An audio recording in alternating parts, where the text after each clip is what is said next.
तो बाबूलाल मरांडी जी जो हैं, जब से पार्टी में आए हैं, हम देख रहे हैं कि भारतीय जनता पार्टी झारखंड में मौजूद की स्थिति में है गौतम। क्योंकि जो लोग नाराज थे पार्टी से, वो लोग को शामिल करने का उन्होंने काम किया है। 11 दिन में 31 हत्याएं हो चुकी हैं। तो ये क्या लगता है? अच्छा, वहाँ के डीजीपी ये कह रहे हैं कि ये चूँकि अब किसान के पास काम नहीं है, तो इसलिए ऐसी आपराधिक घटनाएं बढ़ रही हैं। मतलब किसान द्वारा ये हत्या की जा रही है कि कहीं भूरा बाल, जिसके बारे में कहा जाता है भूमियार, राजपूत, ब्राह्मण, लाला, इन सबों को हटाओ। तो कहीं ये राजनीतिक हत्या तो नहीं है, जिसमें आज़ादी के बाद से शिक्षा के क्षेत्र में पहली बार एक बहुत बड़ी बदलाव है कि भारत के इतिहास से अब बच्चे रूबरू होंगे। आज तक तो हमें अकबर महान है, औरंगजेब महान है, औरंगजेब अच्छे शासक थे, ये सब पढ़ने को मिलता था। और हम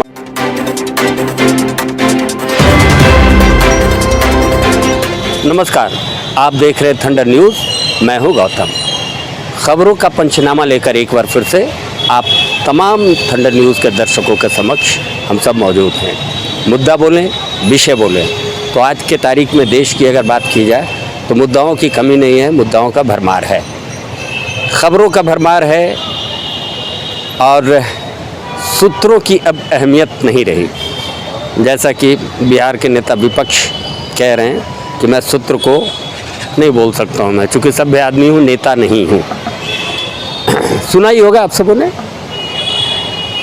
थंडर न्यूज़ ने एक खबर दिखाई थी आज से 2 दिन पहले। उम्मीद करता हूँ आप सबों ने भी देखा होगा कि रातू रोड में एलिवेटेड रोड तो बन गया, लेकिन एलिवेटेड रोड बनने के बाद भी आज के तारीख में अगर देखा जाए तो सड़क के नीचे जो पहले वाला रोड था, उस रोड में कमोबेश 2 या 3 टाइम में जाम की विकट स्थिति है। इस पे शहर के प्रशासनिक वरीय अधिकारियों ने कहा है कि मैं संबंधित विभाग के एसएसपी से बात करूंगा। सवाल ये है कि ये जाम क्यों है? 2 बात है इसमें। एक तो हम सब कह देते हैं कि ये ऑटो वाले और टोटो वाले के चलते ये जाम लग रहा है। सही है, जाम लग रहा है, लेकिन दूसरी बात ये है कि आखिर ये ऑटो वाले टोटो वाले जाएँ तो कहाँ जाएँ? इन दिनों नगर पालिका अपनी ओर से, नगर निगम अपनी ओर से शहर को साफ़ सुथरा करने में एक और जहाँ अतिक्रमण जो किए हुए लोग हैं उनको निकाल बाहर कर रहे हैं। मगर सवाल फिर ये आता है कि आखिर वो गरीब कहाँ जाए? आम आदमी की गाड़ी अगर सड़क पे खड़ी हो, आम आदमी की बाइक अगर सड़क पे खड़ी हो, तो निगम वाले तुरंत आते हैं, इसे उठा लेते हैं, पुलिस वाले फ़ाइन काट देते हैं। मगर इसी बीच शहर में आए दिन आप देख सकते हैं, मुख्य महात्मा गांधी पथ मेन रोड में या अन्य जगहों पे लाल बत्तियों की गाड़ी, नेताओं की गाड़ी जहां मर्जी हो वहां खड़ा रहती है, उन्हें कोई कुछ बोल नहीं सकते हैं। आज एक ऐतिहासिक चैप्टर की शुरुआत हुई। जैसा कि बुद्धिजीवी वर्ग का कहना है कि आज तक आज़ादी के बाद से शिक्षा के क्षेत्र में पहली बार एक बहुत बड़ी बदलाव है कि भारत के इतिहास से अब बच्चे रूबरू होंगे। आज तक तो हमें अकबर महान है, औरंगजेब महान है, औरंगजेब अच्छे शासक थे, ये सब पढ़ने को मिलता था और हमारे दिमाग में ये बैठा हुआ था, बच्चों के दिमाग में ये बैठा हुआ था। मगर अब उसमें बदलाव किया गया है। और सही का चित्रण, क्या अकबर सच में महान थे? बाबर सच में भले मानस थे? इन सबों का जो दूसरा रिसर्च शोध करके क्लास 8वीं के सोशल साइंस में इस बात को एनसीईआरटी के किताब में डाला गया है, जिस पे देश में टीवी चैनलों के माध्यम से पता चल रहा है कि जो विपक्ष के नेता हैं, एज इट इज़ जैसा उनका आदत है कि कोई भी काम हो उसका विरोध करना वो जायज़ है। झांगुर बाबा के लिए आप देख ही रहे हैं किस तरीके का विरोध चल रहा है। हम उस तरफ नहीं जाएंगे, फिर से झारखंड में आएंगे। आप हमारे सुबोध बताएंगे इस तरफ ठाकुर गांव के क्षेत्र में एक पुलिया है और वो लगातार तीसरे बार इस बरसात में वो धंस गया है। वहाँ के लोगों से बात करेंगे तो ये भूत प्रेत का साया लगता है। और ऐसे भी झारखंड अंधविश्वासी है, भूत प्रेत डायन ये सब की बहुत मान्यता है यहाँ, जिसे दूर करना होगा, जिसे मिटाना होगा। और इसके लिए सरकार जब चाहे तब प्रयास करे, जैसे चाहे वैसे प्रयास कर इस अंधविश्वास को हटाएं, ताकि ये जो ठाकुर गांव में इंजीनियर्स, ठाकुर गांव में बनाने वाले सरकार, ठाकुर गांव का जो पुल गिरा है उसमें वहाँ के ठेकेदार, इनकी मिली भगत को सामने लाया जाए। ठीक वैसे ही जैसे हिस्ट्री के किताब में अकबर और मुग़ल काल का जो शुद्ध चेहरा है, मुग़ल काल का जो असली चेहरा है उसे परोसा गया है, इसी तरीके से ठाकुर गांव रोड में जो पुलिया धंस रहा है वो बजाय भूत प्रेत पे के मत्थे जो ठोका जा रहा है वो ना ठोक कर सीधा किनकी मिली भगत है इसे पकड़ा जाए और उससे संबंधित आरोपियों को सजा दी जाए। रही बात ऊपर हम लोगों ने जो जाकर दिखाया था कि वन वे पे रॉन्ग साइड लोग आ रहे हैं, जो सुनने में आया है लोगों ने बताया कि नहीं, अब इस क्षेत्र से रॉन्ग साइड काफ़ी कम लोग चल रहे हैं। बिहार सुलग रहा है, 11 दिन में 31 हत्या, जैसा अगर टीवी न्यूज़ को सुने, आज भी वहाँ एक हत्या जो काफ़ी ज़ोर शोर से है और उस हत्या में नाम जिनका है, टाइटल है मिश्रा। दूसरे शब्दों में मैं सूत्र की बात नहीं करूँगा, ये कहें कि कहीं भूरा बाल जिसके बारे में कहा जाता है भूमिहार, राजपूत, ब्राह्मण, लाला, इन सबों को हटाओ, तो कहीं ये राजनीतिक हत्या तो नहीं है जिसमें भूरा बाल को हटाने की बात की जा रही है।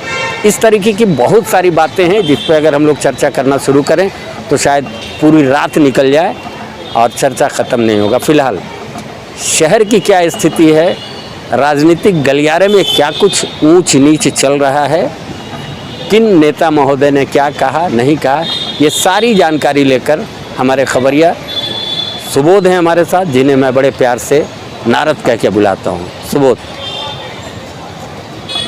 नमस्कार गौतम। अब बता दें आपको कि थंडर न्यूज के दर्शक जो हैं, जो हमारा पंचनामा कार्यक्रम होता है उसकी लोग प्रशंसा कर रहे हैं। हम लोगों से बार बार कहते हैं कि भैया जो आप हम लोग का खबर देखते हैं आप थंडर न्यूज में जा करके सब्सक्राइब करिए और वहाँ पर जा करके आप लोग अपना कमेंट्स लिखिए, ताकि हमारी हौसला और अफजाई हो कि हम जो खबर बना रहे हैं उसका असर पड़ रहा है, लोग देख रहे हैं, चाव से देख रहे हैं, लोग कमेंट्स भी कर रहे हैं।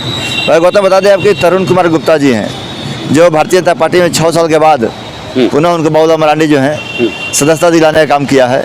तो बाबूलाल मरांडी जी जो हैं जब से पार्टी में आए हैं, हम देख रहे हैं कि भारतीय जनता पार्टी झारखंड में मजबूत की स्थिति में है गौतम, क्योंकि जो लोग नाराज थे पार्टी से वो लोग को शामिल करने का उन्होंने काम किया है।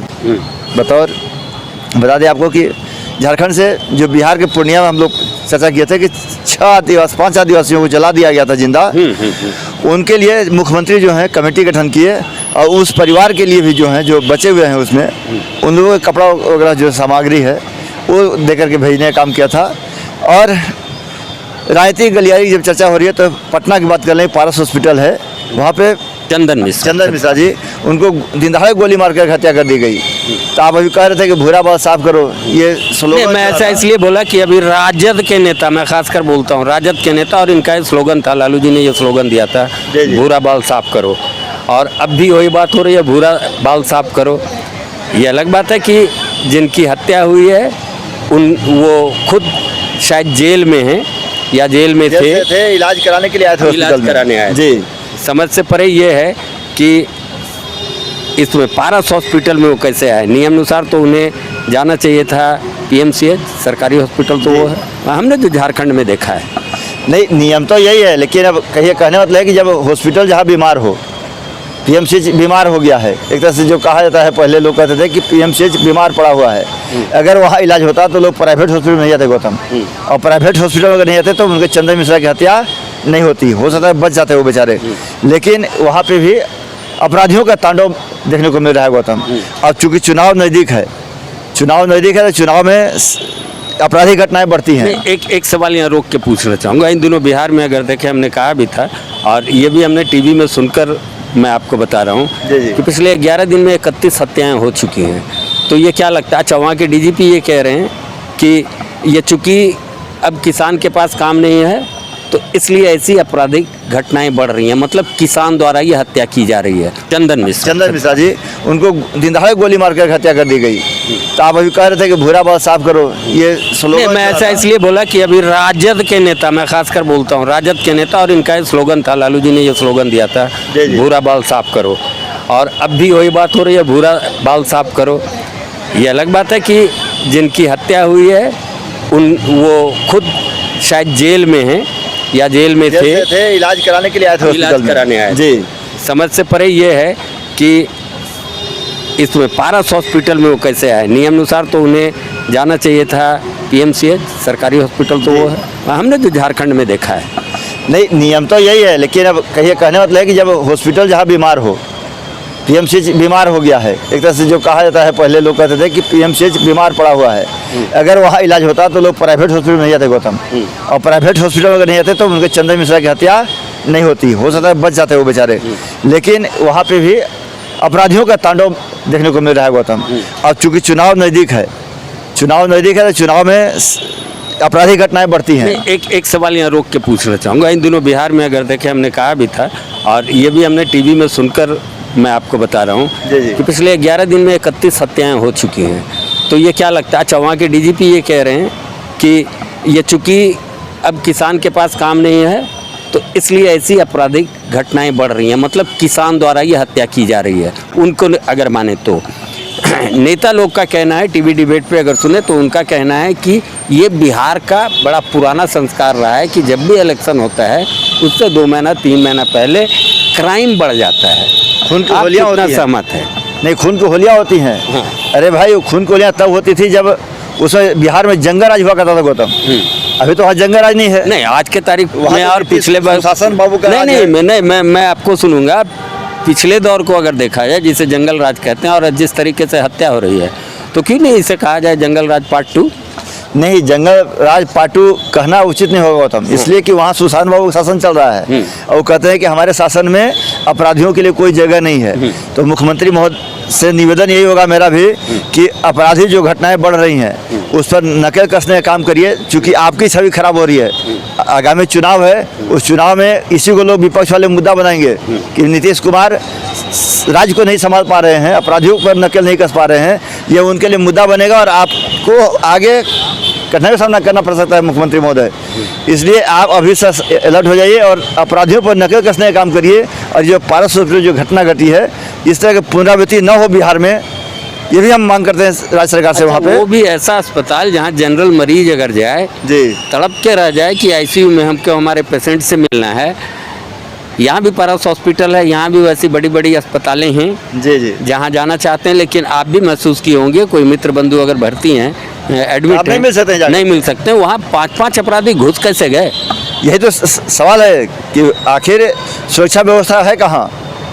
सुरक्षा व्यवस्था को और पुख्ता करने की आवश्यकता है वहाँ गौतम। बिल्कुल। जब तक सुरक्षा व्यवस्था पुख्ता नहीं होगा तो बिहार फिर उसी राह पर चल पड़ेगा जो हम कह रहे हैं कि पार्ट 1 जो था बिहार का, जहाँ जंगल राज चलता था और लोग अब दिन दहाड़े शहाबुद्दीन का आतंक हम लोगों ने देखा है गौतम। क्या किस तरह से जला देते थे, तेजाब छिड़ कर मार देते थे, लेकिन आज शहाबुद्दीन हो गए हैं। हाँ, शहाबुद्दीन अमर रहे, लोग बोल रहे हैं। हाँ। तेजस्वी जी बोले हैं, दूसरे की बात क्या बोले? वही मैं बता रहा हूँ कि अब स्थिति वो नहीं है, अब लोग जागरूक हो गए हैं, 21वीं सदी का भारत हो गया है, तो अब इस तरह की जो घटना है उस पर नकेल कसने की आवश्यकता है गौतम। अब हम लोग झारखंड की चर्चा कर लें, जहाँ हम खड़े हैं झारखंड में रांची के खास करके हम बात कर लें कि रांची के उपायुक्त भयंत्री जो हैं उन्होंने साफ निर्देश दिया है कि अब शराब की जो दुकानें हैं वहाँ पे अब होमगार्ड के जवान शराब बेचने का काम करेंगे, यानी कि वहाँ पे ट्रैफिक के बाद अब शराब पर उनका नजर आ गया है। क्योंकि शराब जो था जिस कंपनी को दिया गया था वो कंपनी वाले जो है घोटाला किए थे, इसलिए वहाँ से हटाया जाए। क्योंकि शराबे के घोटाला में विनय चौबे जो है जेल में बंद है, तो शराब घोटाला जो इस तरह से चल रहा है झारखंड में, तो ये हमको लगता है फिर शराब घोटाला का ये पार्ट 2 भयंती भी देखना चाह रहे हैं क्या? कि उनके वो भी कुछ दिन बाद अगर नहीं नकल कस पाएंगे इस पर तो वो भी जेल न जाए। नहीं, दूसरे शब्दों में ये कह दें कि एक पक्ष ने कमा लिया जितना कमाना था, जब पता चला भर गया उनका जितना खर्च किए थे, तो अब दूसरे पक्ष को मौका दो। नहीं, जो भी हो, लेकिन ये बता रहे हैं आपको कि शराब अगर चौकीदार बेचवाना शुरू कर देंगे तो चौकीदार के लिए ड्यूटी का दिया गया था उनको सुरक्षा करने के लिए, डंडा लेकर के उनकी ड्यूटी करने के लिए, न कि शराब दुकान पर उनको ड्यूटी लगा दो, उनसे बेचवाओ शराब। ये नहीं कहा गया था। उनसे ड्यूटी लेना है समाज की रक्षा करने के लिए। तो शराब पीने के लिए जो जाएंगे शराबी वही ना वहाँ पे मारपीट करेंगे गौतम। तो क्यों ऐसा स्थिति क्यों आ रहा है? झारखंड में नशा उन्मूलन को लेकर के राष्ट्रीय धर्म रक्षा मंच जो है, महिलाएं नशेड़ियों के खिलाफ में रोड पर उतर गई कि भैया हमें नहीं चाहिए इस तरह के झारखंड, हमें नशेड़ियों से मुक्त झारखंड चाहिए। लेकिन प्रशासन का कोई कार्रवाई नहीं अभी तक। आप OTC मैदान में चल जाइए, बिरला मैदान में चल जाइए, देखिए नशेड़ी लोग घूम रहे हैं, अफीम चरस ले रहे हैं। आप चल जाइए वहाँ पे क्या बोलते हैं बड़ा तालाब, वहाँ पे देखिए कि लोग जमा। पेन अखबार में आ रहा है कि इस क्षेत्र में लोग बिरला मैदान जाके शाम को देखिए, और मजा अलग किसी को जनरल आदमी टोक दे तो शायद हमको नहीं लगता वहाँ से वापस आए भी तो किसी हॉस्पिटल में भर्ती होंगे, और पता चला हॉस्पिटल में भर्ती हैं, फिर वो लोग आए वहाँ से। वही कह रहे हैं ना कि आखिर मुद्दा कब शांत होगा? ये सब लोगों को जागरूक होने की आवश्यकता है गौतम। अवेयरनेस नहीं है झारखंड में, देख रहे हैं। हड़िया पियो, यहाँ का हड़िया जो है कहते हैं परंपरागत है। यहाँ के लोग हड़िया पीते थे, तो हड़िया पीजिए, उसमें कोई दिक्कत नहीं है, क्योंकि हड़िया में ज़्यादा नशा नहीं है। लेकिन आप नशा करके चलते हुए लोगों को चैन छीन लीजिएगा, पर्स छीन लीजिएगा, ये अच्छी सूचना झारखंड के लिए नहीं है। राजनीतिक लोग बात कर रहे हैं, विधायक लोग जो हैं, देखिए बाबूराम मरांडी जी खेत में आटिया छिट रहे हैं कि धान की खेती होगी। बारिश इतना तगड़ा हो रहा है कि पलाऊ में भी खेत लोग बीचा जो दिए थे धान के खेत में, वो सब जल कर बह गया, पानी में गल गया। हाँ गल गया। लेकिन उसके बावजूद भी खेती का नामो निशान पलाऊ प्रमंडल में हमको देखने को नहीं मिल रहा है। जयराम महतो की बात कर ले, वो भी खेती पर ध्यान दे रहे हैं। तो विधायक जी खेती पर सब विधायक लोगों को ध्यान देने की आवश्यकता है। चूँकि पलामू प्रमंडल सूखाग्रस्त और अकाल क्षेत्र घोषित हो जाता है बराबर, तो वहाँ पे पानी की व्यवस्था कराइए कि वहाँ के भी किसान जो हैं वो अब खेती करें। और नहीं कुछ तो होमगार्ड ही भेज दें वहाँ भी। हाँ, होमगार्ड क्या करेंगे तो वहाँ? नहीं तो दारू में क्या करेंगे? दारू में तो यहाँ बेचवाएं तो उनको फायदा होगा। कभी ट्रैफिक में खड़ा कर देते हो, और कभी तो ये सब काम में भी लो ऐसे।